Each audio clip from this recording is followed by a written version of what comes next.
What up, what up? I'm the math teacher Goat, and today in AP Precalculus, you're getting a full lesson on 2.3 Exponential Functions. Please do like and subscribe, leave a comment if you like what you saw. Go to the description, download the notes, follow along. Let's get right to it. Short lesson, not short lesson, but short lesson title, Exponential Functions. Pretty straightforward. Let me see, we're going to complete the table of values for c of x equals 3 times 2 to the x power. So here is my table of values. So it's just PEMDAS. 3 times 2 to the first has me do 2 to the first first. So 3 times 2, which is 6. 3 times 2 squared. Okay, exponents first. 3 times 4, then multiply, you get 12. 3 times 2 to the third is going to be 3 times 8, which is 24. 3 times 2 to the fourth is going to be 3 times 16, which is 48. And finally, 3 times 2 to the fifth equals 3 times, what was that, 32, which is 96. So what we saw in the last lesson, we can see that this is exponential because as these go up by 1, our y, or output values rather, these are c of x, they multiply to get to the next one. So you multiply 2 to get to this one, multiply 2 to get to this one, multiply 2, multiply 2. And we can see where it's multiplied by 2. And we can kind of see, well, we don't really see so much where the 3 comes from, except for that these all have 3 as a factor. So maybe that will play a factor later in the lesson. It will. It was punny, and it's also true. Anyway, here's another one. Oh, I think these numbers are going to get smaller, but what do I know? Let's do c of x equals 100 times a half to the x. So that's going to be 100 times a half to the first, which is 100 times a half, so 50. 100 times 1/2 squared. When you square a half, it's 1 times 1 over 2 times 2, so this is going to be 100 over a quarter, which is 25.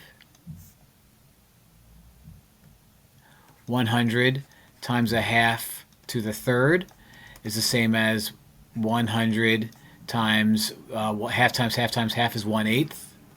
So that's going to be, I think that just simplifies the best out to 25 over 2. And we're going to see, kind of fractions take over now. 100 times 1/2 to the third is 100 times 1/16, which is 25 over 4, because you're just multiplying a half to the previous one. Okay, we know how exponential functions work now. So 100 times 1/2, oh, did I put third? I did. It's supposed to be to the fourth. Sloppy me. Sloppy, sloppy, sloppy. 1/2 to the fifth equals 100, 1 over 32, and then multiply that by a half, 25 over 8. Okay, so you basically, since this is a half, went down by a half each time as the x values went up by 1. Okay, stuff that we're not too unfamiliar with. The general equation for an exponential equation is y. I guess we should do f of x. F of x equals a times b to the x. A is going to be your initial value. Okay, your initial value. B is going to be the common ratio. So remember when we did geometric series, we had a common ratio, what you multiply to get from one number to the next. B is the common ratio here. X is the input. Okay, so generally equation for an exponential equation, nothing new. If you've seen it before, you've probably seen it in Algebra 2 once. Find the average rate of change of g of x equals 5 times 2 to the x on the interval 2, 6. All right, so what we need is we need g of b, Great Britain, minus g of a, Great Australia, over b minus a. So you would be my a, you would be my b. What I need to find is g of b and g of a. So g of b would be g of 5, which is the same thing as 5 times 2 to the fifth. 2 to the fifth is 32, so 5 times 32 is going to be 160. g of a is the same thing as g of 2, which is going to be 5 times 2 squared, which is 5 times 4, which is 20. So let's plug it into this equation right here. Let's plug it into our change of base formula. We've got 160 minus 20 over 6 minus 2. That gives us 140 over 4, which gives us 70 over 2, which in turn gives us 35. I don't know where I decided I had to take that step in between. Oh, but I did, and I got 35. My age in a few years.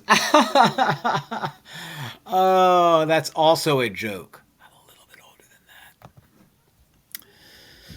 that. Exponential growth and exponential decay. All right, so you again have your function f of x equals the initial value times the common ratio to the x power. Okay, now, whenever you have an exponential function graphed, wherever, as long as you're not adding or subtracting anything, that's for a later date.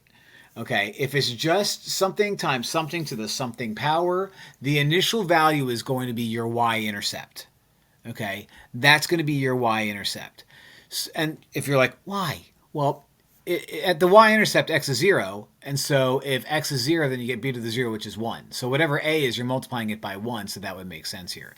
So exponential growth occurs when your a initial value is positive and your b is greater than 1. So something like f of x equals 3 times 2 to the x power, okay? 3 would be a here, and then what would happen is it would just double every time in height as you move along.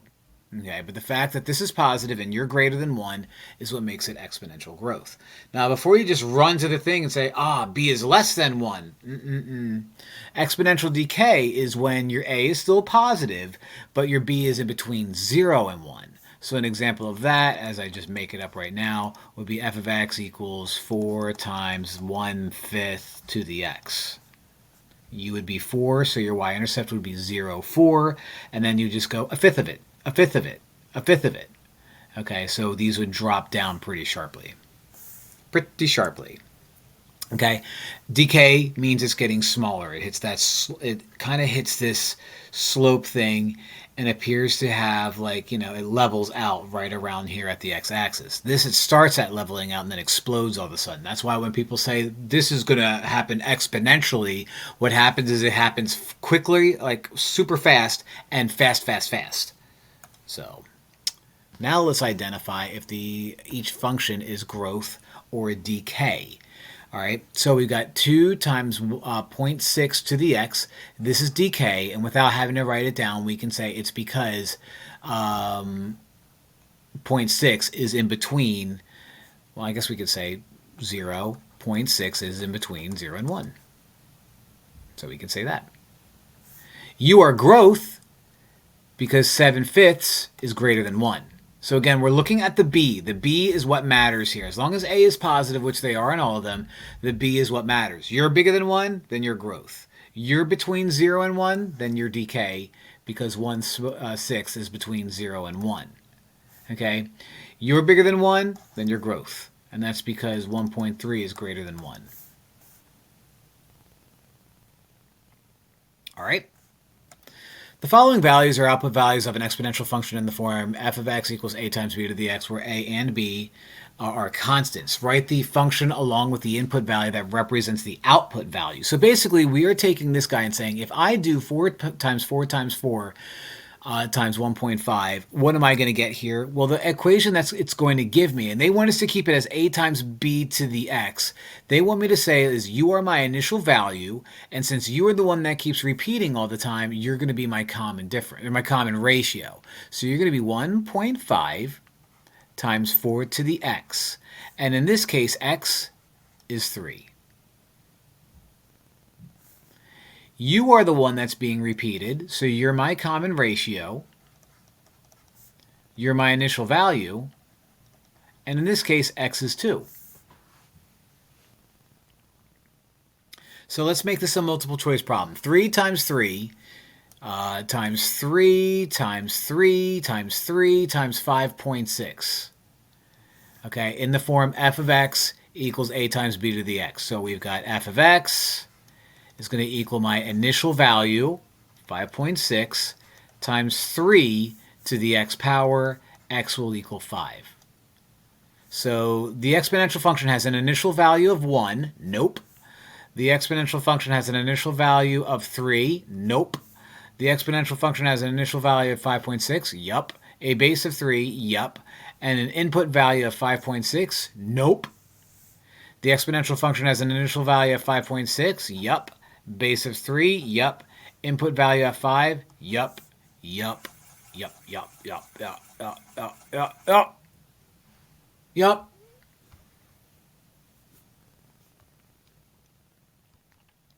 Let's draw some more pictures. See, what we did before is we assumed that when I give you something in the form f of x equals a times b to the x, a was positive. Not no more. Now, this is very familiar. If a is greater than 0, normal, and b is greater than 1, it's exponential growth. So a general sketch of that is going to look like this, right, where you're going to be my a. All right? This is decay, so it starts up here and levels out around the x-axis, and you would be my a. Now, what happens when I make a 0? Well, when I make the leading coefficient negative, you reflect it over the x-axis. So this guy is now here. Okay, and so that's your a. So if this was negative 3 times b to the 5th, then that would happen. Or 5 to the x is what I meant to say. Similarly, that's going to happen here. Flip it over the x-axis. Okay, reflection over the x-axis whenever you have a negative leading coefficient. That's what my general graphs look like. Okay, so let's answer a bunch of questions just like that based off of looking at this. Okay, we can draw a general sketch of what we have. Okay, a very general sketch. Since I noticed that this is 7 times 2 to the x, you are going to be up above the x-axis and exponential growth, where right here you are going to be 7. Okay? Is this function increasing or decreasing? It's increasing. Is this function concave up or concave down? Now, it's been a minute since we've seen that, but that is concave up. The limit as x approaches negative infinity is asking a very important question. Where am I headed as I move along to the left? Well, I will never, in exponential functions, I will never, ever, ever, ever, ever, if I'm not adding or subtracting a number, I will never touch the x-axis, but I will get awfully, awfully, awfully close. This guy, as you move to the left, is getting closer and closer and closer and closer to the x-axis, but it will never touch the x-axis. So what is the y value at the x-axis? 0. So what is my limit as I move to the left? 0, because I'm approaching 0, even though I'll never get to it. As I move to the left, I am going towards 0. That's why the answer is 0. As I move to the right, I'm going up. That's a solid infinity. Nothing crazy about that one. Now we have a negative, and this is normally exponential growth. Well, it's not exponential growth anymore, so it's going to be flipped upside down. Exponential growth looks like u, but now flip this upside down, and you're going to be negative 4. Is this function increasing or decreasing? It's decreasing. Is this function concave up or concave down? It's concave down. What's my limit as x approaches negative infinity? As I move to the left, I'm getting closer to the x-axis, which means 0. And as I move to the right, I'm going down, so negative infinity.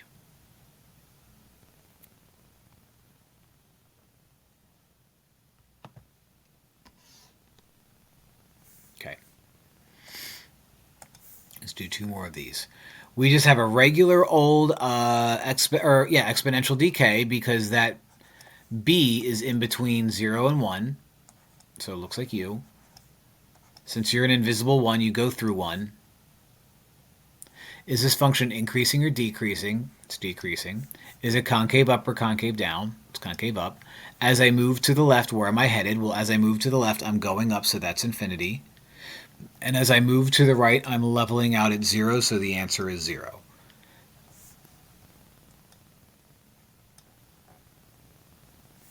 F of x equals negative 6 times 0.8 to the x power.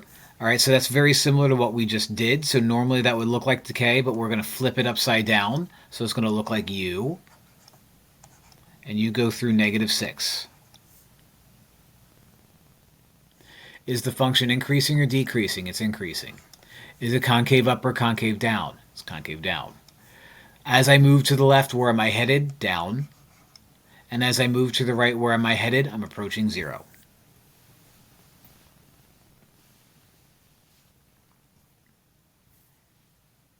Okay? All right. Last page, last page, last page. Now we're going to add some numbers. Let g of x equals f of x plus k. This just means we take a function and add something to it to shift it up or down. The function f having k added to create g. So basically, you're just moving up or down. The same picture is going to exist, but you're moving up or down. If the output value is proportion over equal length input value intervals, then f is exponential. Okay. We'll deal with that when we have to deal with that. That's kind of a pain in the butt, but we'll get there. The function h is a function in the form h of x equals a times b to the x, where a does not equal 0. b is greater than 1. The function h is also given by h of x equals f of x plus 2, which of the following statements is true. So again, what you're dealing with is this is still going to be exponential. So whatever this looks like, if it had originally looked like this, okay, adding 2 means you go like that. So the output values of both, so first off, if I were to make a table of this, okay, regular h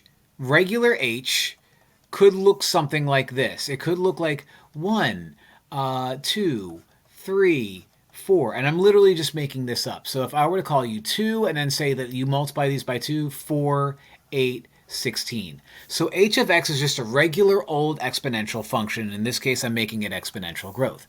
As these go up by 1s, you multiply by 2, which means you are proportional. So h of x is proportional.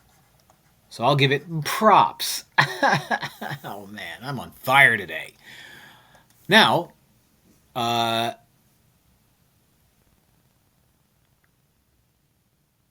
wait a minute. H of x is f of x plus 2.